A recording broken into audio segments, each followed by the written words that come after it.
Secretary right there.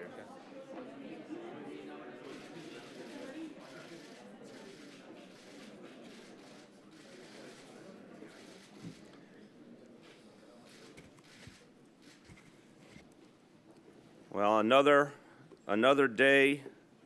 We are very happy to bring together an extraordinary group of talented New Yorkers to join this administration. I want you not to think for a moment that Councilmember Antonio Reynoso and Councilmember Rafael Espinal are taking new jobs.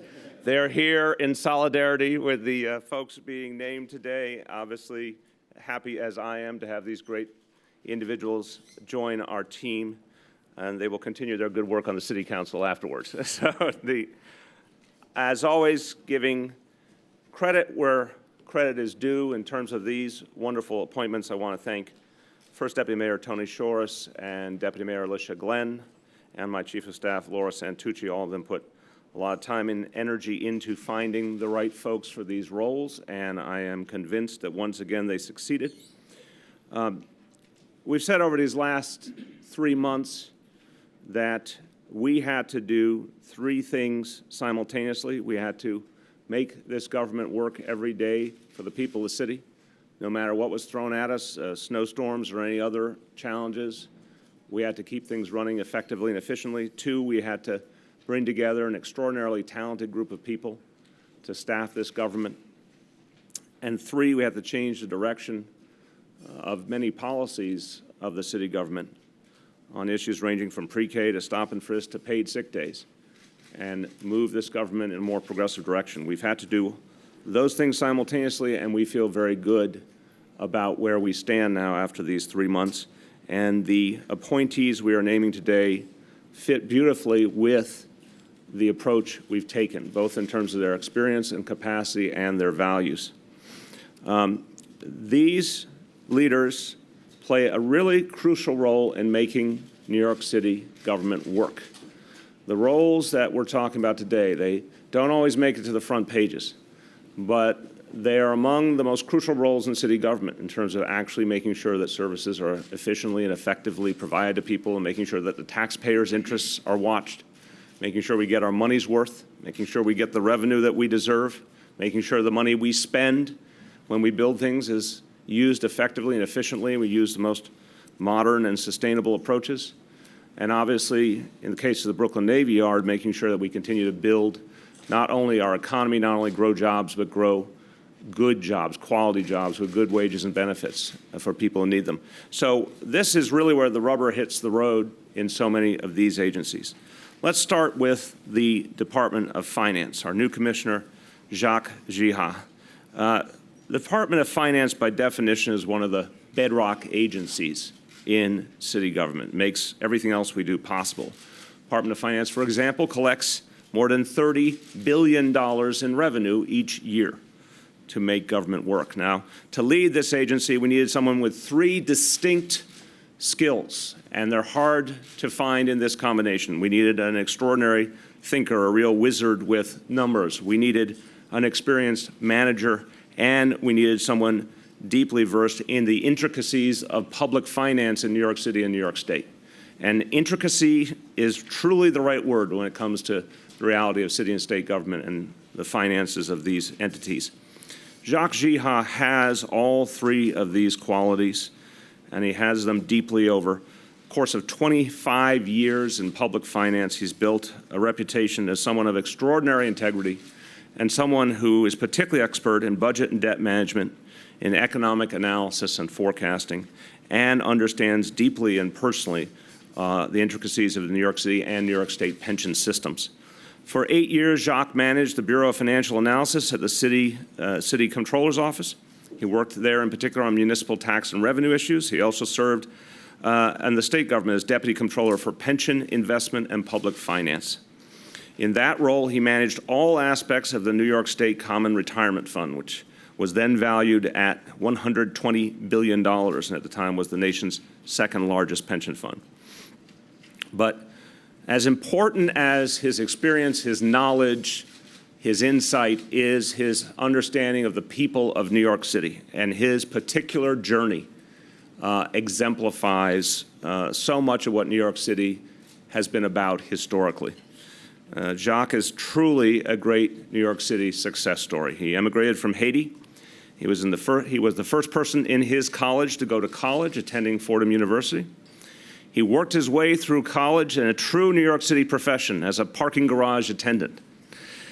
And he understood from his family's experience, from the work he did, what working people go through, what immigrants go through, what people do to struggle to make it in this city each and every day, no matter how much adversity they face. And when he thinks about the finance department, all it does, he thinks about our need to serve everyday New Yorkers and to make sure that their interactions with the finance department are fair and just and effective, and make sure that the department treats everyone fairly, listens to the people we're serving, and increases confidence in government in the process. It's my honor to introduce our new Finance Commissioner, Jacques Jiha.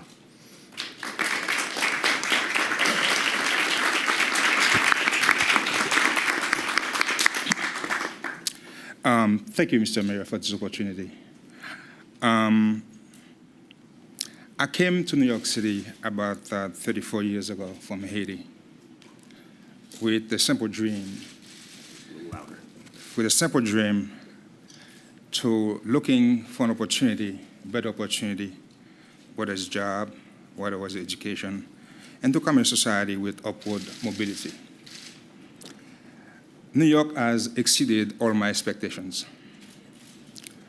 From the opportunity to earn a bachelor's degree at Fordham University and a PhD at the New School, while working full-time as a garage parking attendant, to my current position as the COO and CFO at Black Enterprise.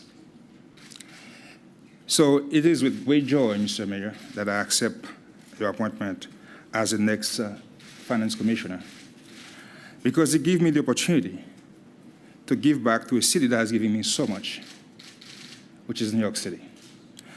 Throughout my life, my modus operandi has been to open up doors, keep the door opportunity open, and pave the way for people coming behind me.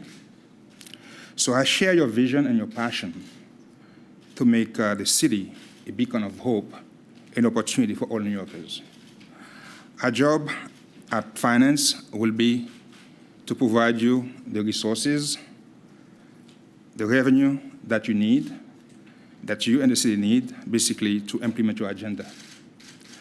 But be assured that as we administer the tax and revenue laws of the city, we would implement them in ways that are efficient, balanced, transparent, and more importantly, fair.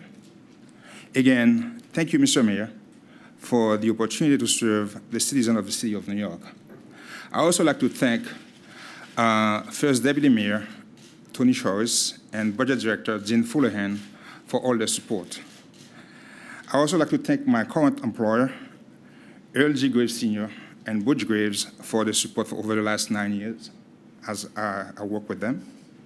On a personal note, I'd like to thank my wife. She's provided me all kinds of support in the last 32 years. Without her, I wouldn't be here today. I also like to thank my daughters, Christine and Kimberly, and a special thank for my mother, Mercedes Jerome. She's not here this week. She's in Haiti, and she's coming back next week. She's been my bedrock in my life. She's been the moral compass of my life, giving me unconditional love and support. Again, thank you, Mr. Mayor.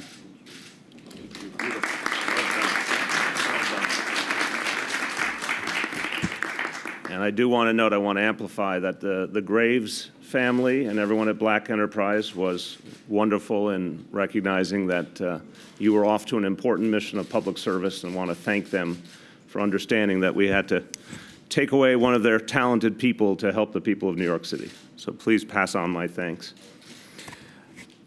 Now, next agency I want to talk about is New York City Department of Design and Construction. Again, for many New Yorkers, it may be a little abstract to think about what this agency does, but in fact, you can hardly go more than a few blocks in this city without encountering the work of DDC. Look up and see the buildings that DDC constructs and renovates: firehouses, libraries, police precincts, senior centers. Look down and you'll see the roadways that DDC designs. You'll see the water and sewer mains, or you can at least envision the water and sewer mains. Over the last decade, DDC has completed, here's some statistics, more than 745 miles of new roadway, 735 miles of water mains, 588 miles of storm and sanitary sewers, and installed more than 42,000 sidewalk pedestrian ramps. This is extraordinarily important work.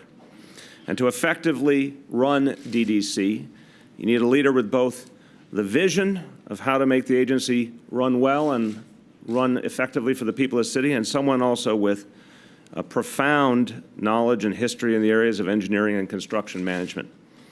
Our new DDC commissioner, Dr. Feniosky Peña-Mora, has both of these qualifications in great measure. Feniosky was raised in the Dominican Republic, where he got his undergraduate degree in civil engineering. In 1988, he and his sister moved to Washington Heights to join their mother, who had immigrated to New York City 10 years earlier and was working on a factory line. Feniosky proceeded to go to MIT, where he was ultimately received a Doctor of Science in Civil Engineering. I always like to say when we get to a reference like this, MIT, you couldn't get into a good school, huh?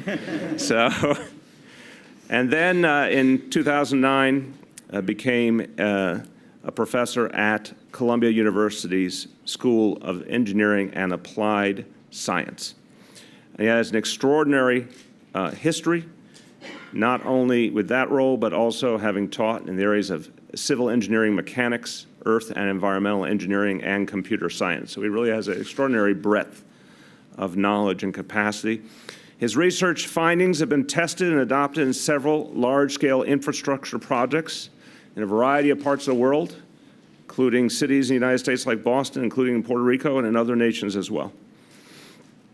In his role as a university administrator, he made enormous strides in both effectively running his department or his school, and diversifying both the faculty and the student body. The number of women on faculty grew by 20 percentage points under his tenure. The number of women and minorities admitted to the school increased. At DDC, he will ensure that New York City's public works set a worldwide standard for design excellence, while also bringing about an unprecedented level of community involvement and input into the building process. And I have to say that when I talked to Feniosky about his vision, I was deeply struck by how human scale his worldview is. He has obviously extraordinary academic credentials. He's worked on the biggest projects, and yet he saw the work of DDC from the neighborhood level, from the grassroots level. And that was very appealing to me, to make sure this agency would be run well, but always with reference to the people it served. I am honored to bring forward our new DDC Commissioner, Feniosky Peña-Mora. Would you like to step up? A little visibility. Let me borrow this back. Yes. Thank you, Mr. Mayor. First of all, I would like to thank my family who is here today with me and those in the Dominican Republic. Without them, I will not be here. My mother, Mirta Lopez, my father, Ramon Peña, my stepmother, Venecia Andújar, my stepfather, Jose Lopez, who is not here with us, my amazingly beloved wife, Feniosky Alcantara, and my most precious treasures, our children, Aramael, Anair, and Giranna Peña Alcantara. I would also like to thank all my colleagues from academia and the Dominican diaspora for all their support throughout the years. I want to especially thank the mayor and his incredible team for their commitment to a progressive agenda that bridges the gap of the two New Yorks. I can be considered part of that other New York, the one that the mayor so passionately and forcefully would like to include in the conversations and the decision-making table. My mother and I immigrated to New York City from the Dominican Republic, specifically to Washington Heights, with very little money, but a boundless dream to become better, to go ahead through our education and hard work. I'm happy to say that as I stand here with you all, I'm testament to the American dream. I see in this administration the commitment to listening and including all the voices across the city, including that of the Latino community, to ensure that we all have the same opportunity to realize the American dream. I look forward to the work ahead, and I'm excited to collaborate with all my fellow citizens who make this city the incredible place it is. As Commissioner of DDC, I will make sure to continue to build on that legacy and support the great work the department has made in bringing design excellence to city projects. I look forward to working with all my colleagues in DDC and beyond to ensure that our department is the world leader in design and construction for city projects by ensuring strong relationships with the community and our city agency clients, preserving our past, designing and constructing our present, and building resilience for the sustainable future of the greatest city in the world, New York City. Now, I would like to make some remarks in Spanish. Antes que nada, debo agradecer a la ciudad de Nueva York y al equipo del alcalde de Blasio en haber confiado esta importante labor, desde la cual podré dedicar toda mi experiencia y experticia en la solución de numerosas situaciones latentes que día a día escuchamos de nuestros conciudadanos. Sobre todo, siento orgullo de formar parte de una administración que tiene sus oídos abiertos para cada ciudadano, no importando el origen o la posición social, que escuchando las mayorías no pierde de vista las minorías excluidas y necesitadas. Somos tan fuertes como el más débil eslabón de la cadena. Es precisamente por ello que tenemos que asistir a los más débiles, a los que más necesitan. Como inmigrante dominicano que residió en Washington Heights, debo decir que esta posición estará al servicio no solo de la comunidad latina, la cual orgullosamente formo parte, sino también al servicio de todos los ciudadanos motivados en el progreso y bienestar de esta hermosa ciudad.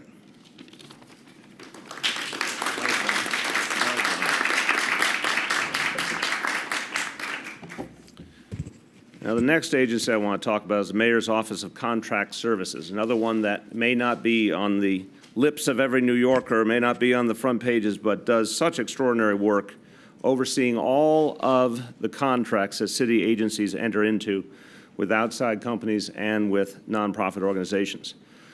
These contracts can be for the simple things like the computers, the paper, the equipment we need to maintain our parks, the salt for snow removal. All of that goes through the Mayor's Office of Contract Services, otherwise known as MOCS. They can also be for a wide range of services we need, whether it's the services of professionals like architects or the folks who run our after-school programs and community-based organizations. In fiscal year 2013, for example, New York City procured more than $16.5 billion worth of supplies, services, and construction through more than 40,500 individual transactions. All of that had to go through MOCS. It's a massive taxpayer investment we make every year, and I was committed to finding someone to run MOCS who could watch out for the taxpayer first and foremost, make sure the money was used wisely, and make sure we were using it in a way that had the maximum positive impact on our city, including the opportunities we provide for our own people. Our new director of MOCS, Lisette Camilo, certainly shares that vision and has that capacity.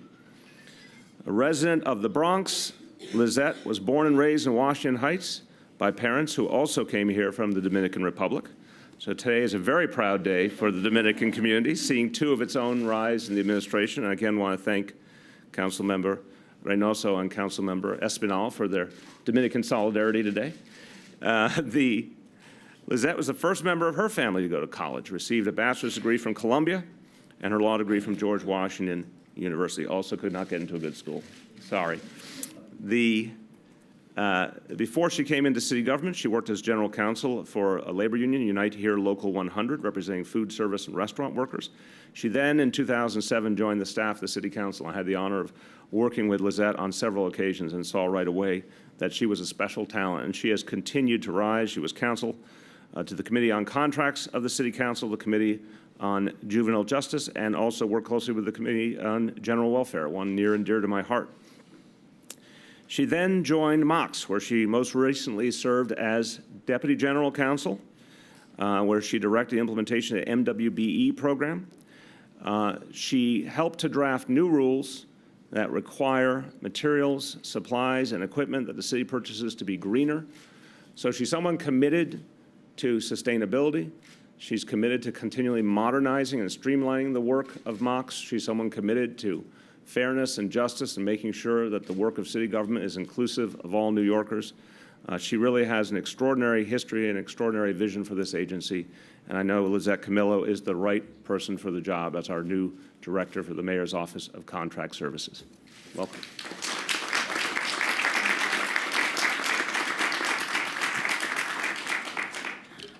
So thank you, Mayor, for appointing me as Director of the Mayor's Office of Contract Services. At MOCS, for those of you who are not familiar with our office, our mission is to ensure that the city has the goods it needs to operate, that the people of New York receive the services that they need and deserve, that we use our city's tremendous buying power to increase opportunity, and to ensure that equity and fairness to the many businesses and community organizations that contract with us. I'm excited to work with Mayor's team, specifically with First Deputy Mayor Shores and my wonderful team at MOCS, who I'm proud to have worked with for the past 3 years to help this administration achieve its vision for New York City. We will continue to strive to increase city contract awards to our minority and women-owned businesses, to remove bottlenecks in city contracting, and to make sure that city taxpayer dollars go to support companies that meet our standards of business integrity. I'm proud to serve in a progressive administration whose mission it is to help all New Yorkers. As the mayor mentioned, I live in the Bronx, and I was born and raised in Washington Heights. Again, the daughter of Dominican immigrants, my mom who's sitting right here. My family and I have personally benefited from this wonderful city, and I am honored now to serve the city, our business partners, and our customers, the people of the city, to ensure that other families benefit as much as mine did. Y para que no se sientan solo, también voy a decir algo en español. Le quiero dar las gracias a nuestro alcalde por nombrarme como directora de la Oficina de Servicio de Contrato. Voy a trabajar muy fuerte para asegurar que su visión le dé vida a su visión de nuestra ciudad. También le quiero dar gracias a mi mamá y a mi familia, mi mamá que está aquí, Olga Camilo Alante, a mi familia que me ha dado apoyo infinito. Que están aquí, en la República Dominicana, mi papá, que está allá, no pudo venir hoy, y a los amigos que tengo que me han dado apoyo durante la ciudad, fuera y adentro. Gracias. Muchas gracias. Well done. I think everyone in this administration knows that they have to trabajar muy fuerte. Trabajar muy fuerte. Okay, I'm going to put that on the wall to remind us. Finally, this is the last appointment is personal to me because it someone who's going to be leading one of the crown jewels of my home borough of Brooklyn. David Ehrenberg has already established a great reputation as president and CEO of the Brooklyn Navy Yard Development Corporation, and I am looking forward to him continuing in that role. Navy Yard, I think it's a good example of sometimes there are legends that are a little overwrought, and sometimes there are legends that are true. And the legend of the Brooklyn Navy Yard is the real thing. It's an amazing place, an amazing example of taking something very different in its past and turning it into one of the most extraordinary and most modern and most cutting-edge facilities for economic development anywhere in the city of New York, anywhere in the country. David has been a part of that extraordinary achievement and has the vision and the leadership skills to continue to build upon what's happened over this last decade. Now, something we need to do more often in public life is give credit where credit is due. Some who ply my particular trade are not that good at that, so I'd like to engage in an act of humility and say the work that's been done over the last decade in terms of the Brooklyn Navy Yard and its success. A lot of the credit goes to the man in the back row there, Alan Fishman, as chairman of the Navy Yard, did extraordinary things to achieve its transformation. Alan, I want to thank you for all you've done for Brooklyn and for New York City. Now, as I said, David's been on the job already about 8 months. He's proven time and again he is the right person to lead this extraordinary effort to keep building upon the success. Prior to leading the Navy Yard, David was Executive Vice President in New York City Economic Development Corporation at EDC. He worked on small, uncontroversial projects, including the Cornell Technion campus at Roosevelt Island, the Lower East Side development at Seward Park, which has been a great victory for this city, and the implementation of hundreds of millions of dollars of programs to support small businesses after Sandy hit this city.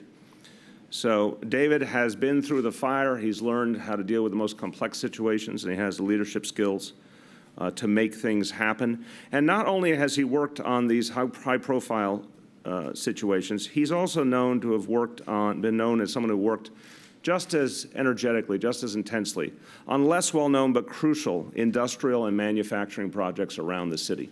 Someone who understands that that part of our economy is still strong and crucial to our future, and nowhere exemplifies that more than the Brooklyn Navy Yard.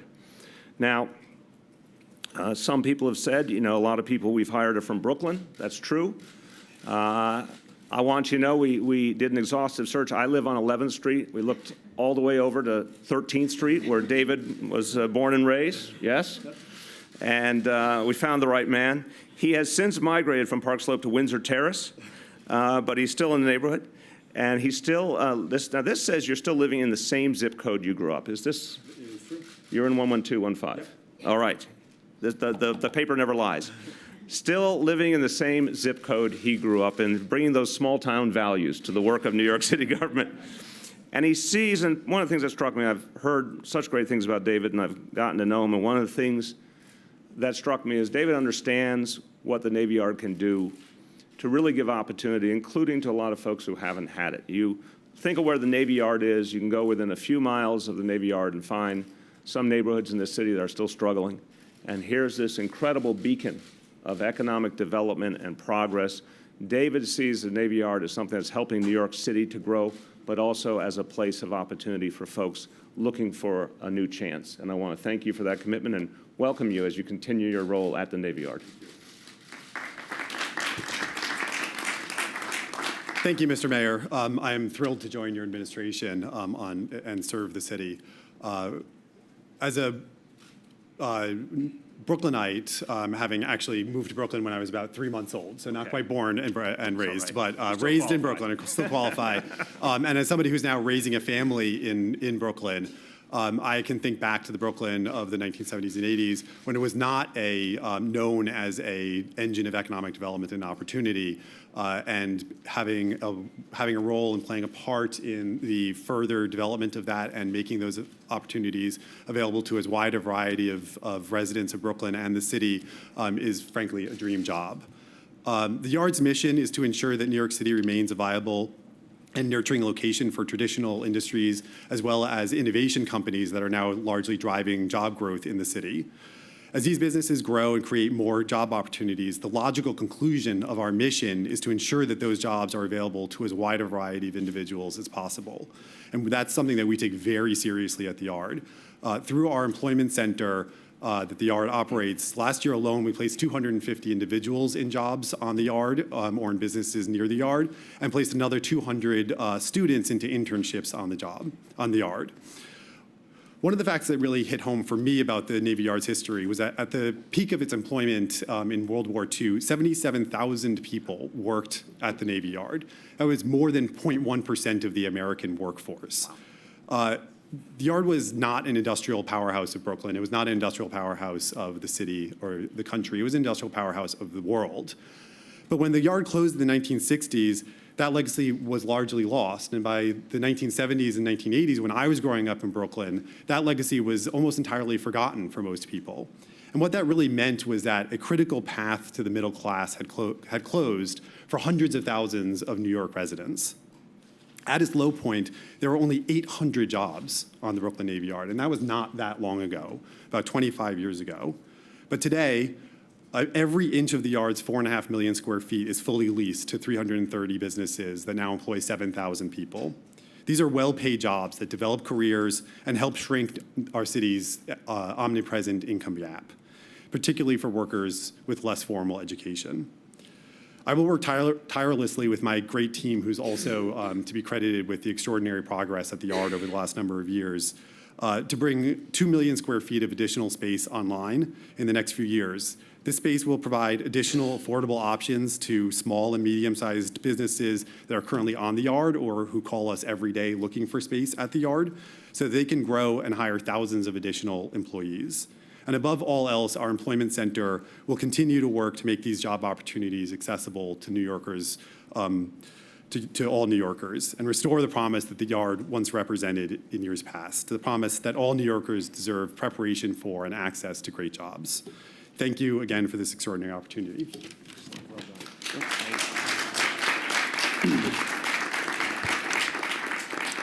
Before we take your questions, un poquito de español. Hoy me complace anunciar a quienes serán los líderes de 4 agencias muy importantes. 2 de ellos son orgullosos hispanos de origen dominicano. El doctor Feniosky Peña-Mora como comisionado del Departamento de Diseño y Construcción y Lisette Camilo como directora de la Oficina del Alcalde para Servicios Contractuales. También anunciamos a Jacques Jiha como comisionado del Departamento de Finanzas y David Ehrenberg como presidente del Brooklyn Navy Yard Development Corporation. With that, let's take questions on the topic of these announcements, and then we'll take off that. We'd like to welcome State Senator Adriano Espaillat as part of Dominican Pride Day today. Welcome. And we'll take questions on topic first. Yes. For Mr. Jiha, I'm working on an assumption that there are probably several very wealthy people who are declaring residencies in Florida or perhaps Connecticut, who really are New York City residents. And I'm just wondering whether you share that assumption and whether you will go after them so that they pay their fair share of taxes. Just want to say something as Jacques comes up. Look, we want to make sure everyone pays their fair share. And I think it's fair to say that people who live here, work here, benefit from all the services that the City of New York provides.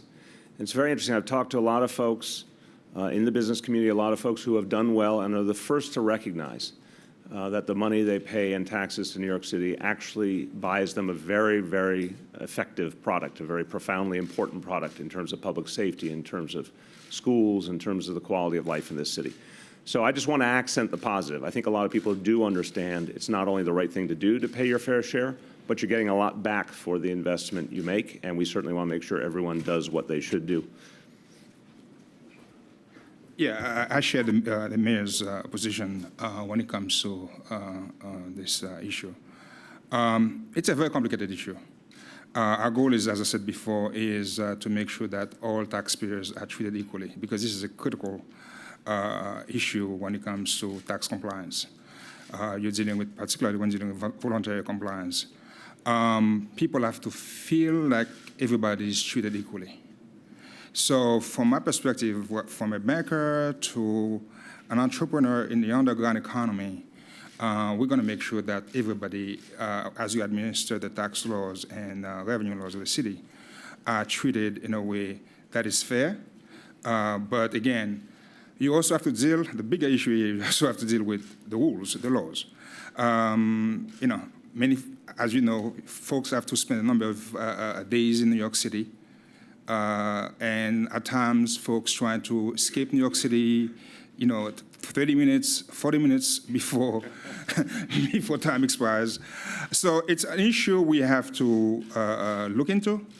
I share, as I said, the mayor's position that our goal is basically to make sure that the tax laws are administered in a way that are very fair to people.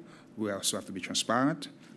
But again, as I said, we have to look at every aspect and see what can be done to make sure that this kind of issue of tax avoidance are minimized. On topic, yes. Also for Mr. Jiha. Go ahead.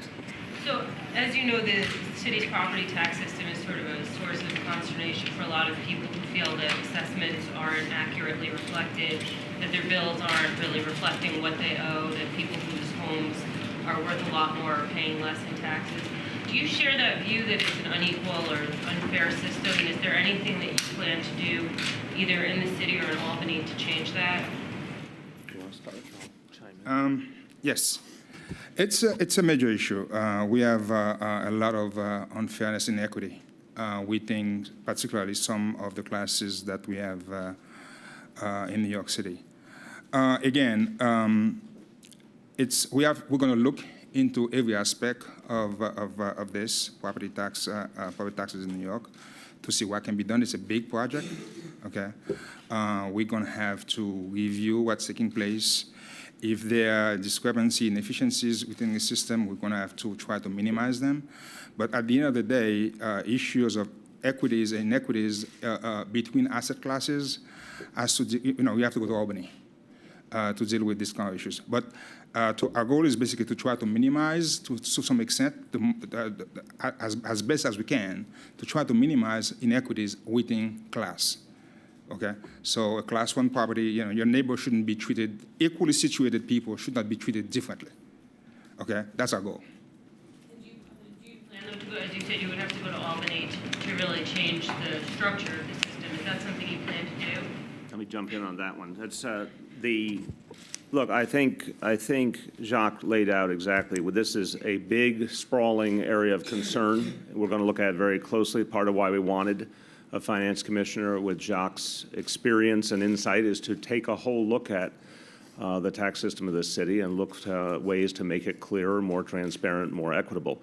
And I think Jacques is exactly right. Some of that we can achieve locally. Some of that can only be achieved with Albany's help. But first, we have to come to an analysis of what is going on and what's a better way to approach it. And then when we feel we're on that firm ground, then we'll start discussions with Albany. This is also from Mr. Jiha. Very popular, Jacques. Speaking of residency and taxes, according to campaign finance records, at least as of last fall, you lived in Nassau County. Do you still live there? Do you plan to move to the city? And why did taxes have anything to do with why you left? No. Actually, taxes are higher in Nassau County. So, no. I will move to New York City. As of today, I still live in Nassau County. Before I start, I would make sure that I move to New York City. That is not an issue. On top of Jim. This is a little less technical, but for the same.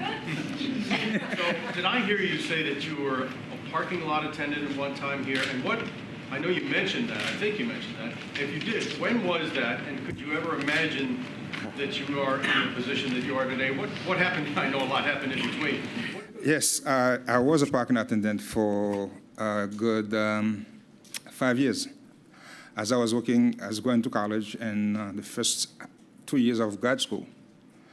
To be honest with you, this is New York. Even though at times you say you cannot believe it, but you see so many examples in New York of folks coming from nothing and to achieve the dream. And to me, that's what's so critical, again, to make sure that we continue to provide this kind of opportunity for people. And again, as I said, our goal at finance would be to do as best as we can to provide the mayor the resources that he needs and the city needs, basically, to implement his agenda, which is to create opportunity for all New Yorkers. I'm going to help Jim with an assist here.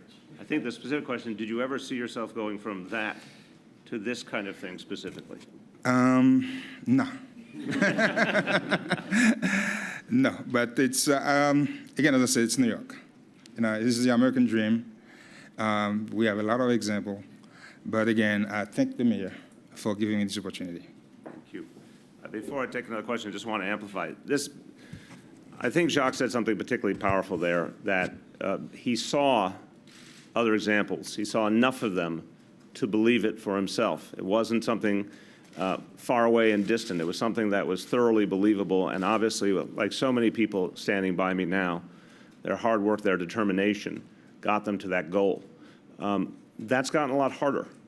And I think what we're devoted to as an administration is trying to revive the notion that anyone can make it in New York City and provide a lot more evidence of that possibility, provide a lot more open doors, provide a lot more ways for people to break through and get to the middle class and even beyond.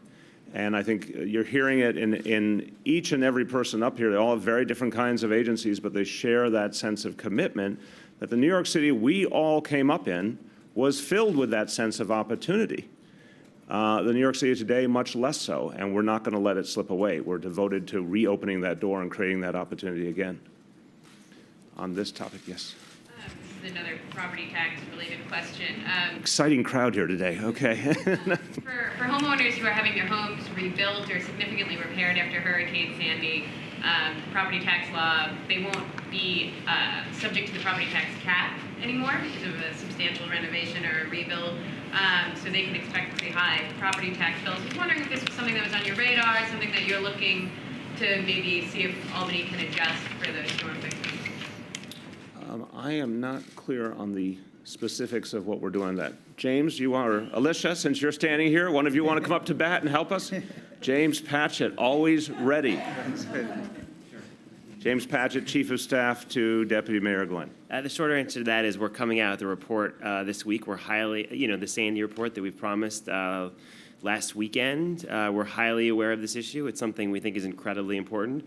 It's an Albany-controlled issue, but we're very focused on it. I mean, there's an opportunity to look at legislation around that, and we want to explore that as much as possible. You can go back to the bullpen now. Not that bullpen. It's a baseball analogy. Okay. In the back. Back. Yeah. Wait, I was all the way to the back? Who's got? Okay, well, I thought I saw a hand back there. Who's up? Yes, there you go. This is a question directed at Dr. Mora. I was wondering if you could share your vision of how you plan to develop the infrastructure of New York towards a more sustainable city and perhaps even moving New York towards becoming a smart city in the future. Dr. Peña-Mora. Thank you, Mayor. This is a very important question, and I think to add to your comment, I think we need to make sure that our infrastructure is resilient and sustainable. And I believe that the former administration in the department has actually done a lot of work, great work, on bringing design excellence into the construction. And I think now we need to actually move to the next level to ensure that all our infrastructure that sometimes, most of the time, is not seen by anybody, but when something goes wrong, everybody sees it, actually is one of the criteria. How do we ensure our design, our construction, our maintenance schedule, ensure that our city functions and everybody can do what they wanted to do? And I believe that that will be something that has to be included in the planning phase, and the specific parameters be included in the design phase. And I think I like your second part of the question about how to maybe looking at intelligent city. As we have seen, computers, sensors, social networks are becoming more and more embedded in a lot of our day-to-day life. And I think we should try to tap into that, what is called kind of community knowledge, shareware of information, to ensure that our assets are actually built in the most efficient way by maintaining in the most efficient way.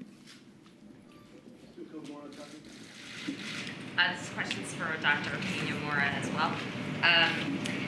For a number of years, council members have been very critical of DDC, saying that their capital projects and capital projects throughout the city are vulnerable to cost overruns, and that they're just really overrun by delays, and they've always kind of pointed the finger at DDC.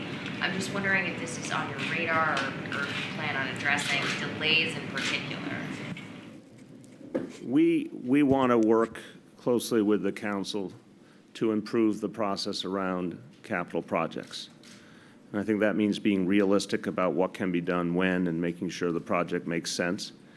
We also think in general that the capital projections that we've received from the previous administration were in some ways unrealistic and needed to be adjusted and made more responsible. So throughout everything we're doing in terms of capital, we're trying to start with leveling with everyone involved with the fact, leveling with them about what can be done when and doing a better job of explaining the kinds of things that can be done quickly, the kinds of things that take more time, helping people understand what might be the best investment they can make. So that's an ongoing effort, but let me let Dr. Peña-Mora add to that. In any project, particularly in a city like ours, it's an old city, kind of tight space and big dreams.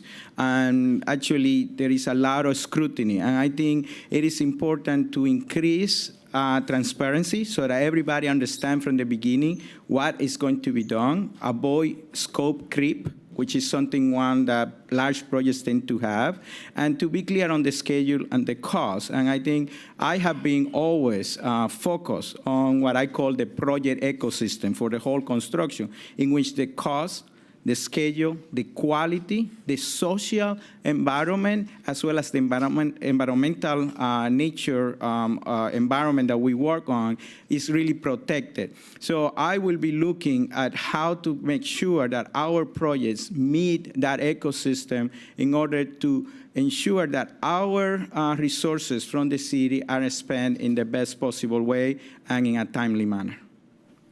We've got Henry before. Let me get someone who hasn't gone yet.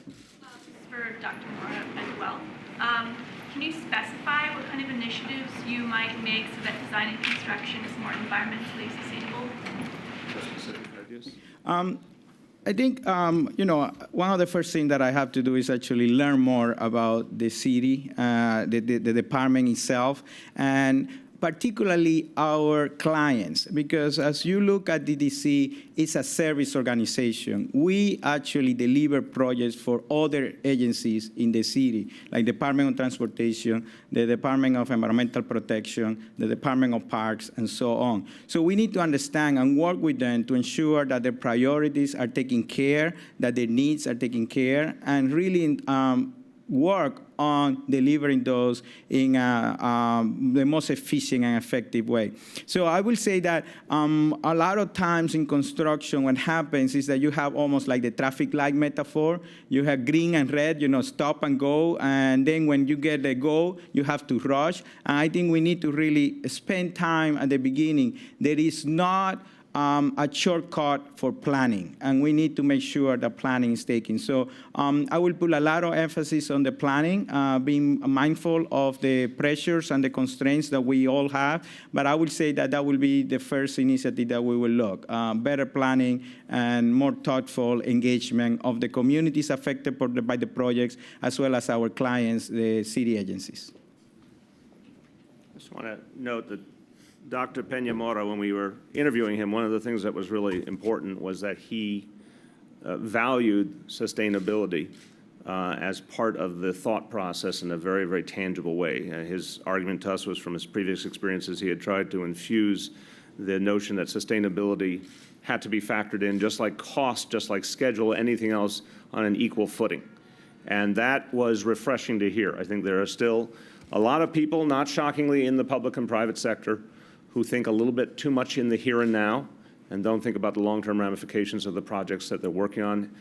Dr. Peña-Mora is actually an innovator in the idea, with the idea of treating sustainability as important as any other factor in the projects we do. Okay, we've got time for one more on topic. Andy. On topic. You had one. Anyone off? You had one. Anyone who didn't go yet? Otherwise, Henry gets it. Anyone who didn't go? Okay, Henry. I have a question for Mr. Ehrenberg. And the question is, how much at risk is the Navy Yard from these sustainability issues, flooding, and how much would it cost to make it resilient to risk? So the Navy Yard was hit quite hard by Hurricane Sandy, both our tenants and our core infrastructure. We are currently working with FEMA to address some of those. We have a full plan to raise our electrical substations, to harden some of our buildings. Our tenants have been doing some of that, sometimes with our support, where we've waived rents in exchange for them investing in their business and our building. The total cost is still being worked out. It's in the tens of millions of dollars, and it is a major concern. We've taken some immediate steps to prepare ourselves for the next hurricane season, but there we certainly do have more work to do, but we're on the case. Yes. Off topic, Andy. Andy Cohn, Bay City News.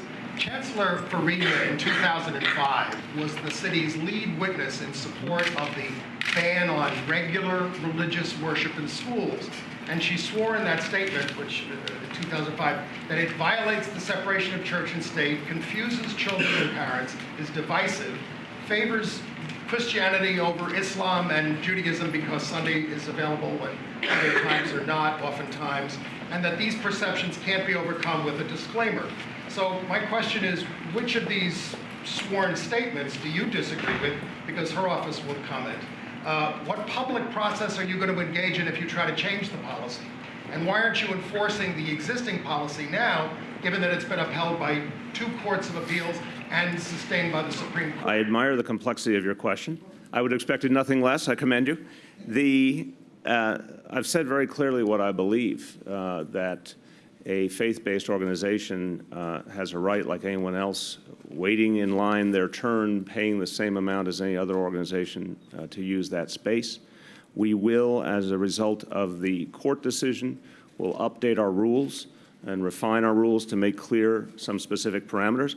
By definition, when I say a faith-based organization, it means that any faith is equally welcome. So I want to just emphasize that any organization of any faith can apply for space, and I think that's important to understand. So, you know, everyone is entitled to their opinion. The previous administration had a different opinion. I put forward my view very clearly over the last year, and we're going to take this court decision, work with it, update the rules, but continue to give opportunities to faith organizations. Yes. So your thoughts about the City Council's request for a 10% increase in its operating budget? They are an independent branch of government. I respect the council greatly. Having served in the body, I have a lot of respect for the city's legislature. I have a lot of respect for Speaker Mark Viverito. They have every right to put forward what they think is necessary. I think they have done that with integrity. There is a budget process up ahead, and all elected officials' offices and all city agencies are going to go through that process. And that process is far from concluded. A lot of decisions that have to be made. Obviously, those decisions will interact deeply with the state of labor negotiations, and that timeline is still obviously something that has not been resolved. So they've put forward a proposal. It will now go into a broader budget discussion. More news when we put out our executive budget in the beginning of May. Jonathan. Mr. Mayor, Reverend Sharpton's been an ally of yours. You've appeared with him multiple times. He's acknowledged that he worked as an informant for the FBI, may have been wearing a wire, speaking to individuals believed to associate with the mob.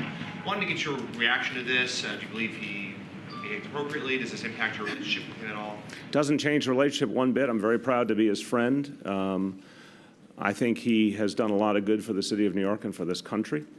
What's obvious from what he said this very morning is that he was asked by the FBI to support their efforts, and he agreed to help, and that's what a citizen should do. So I have the exact same positive view of him I had before. You asked my question.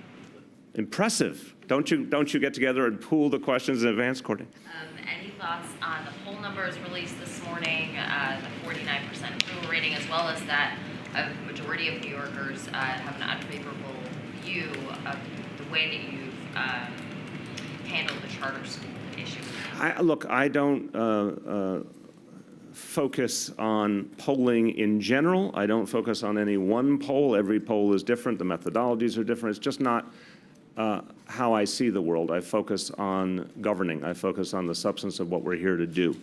And the public will judge that over time. So I think the bottom line is I'm confident we're on the right path. Many polls show, you know, close splits. From time to time, you see something that jumps off the page a little bit. The one thing that obviously jumped off the page in that poll to me was that almost 2/3 of New Yorkers thought that the outcome we got on pre-K and after school was the right one, and that's very good to see. But I can tell you we've got plenty to focus on in terms of governance without worrying about polling. Where's the more, guys? Raphael. Yes, Mr. Mayor, a very important topic.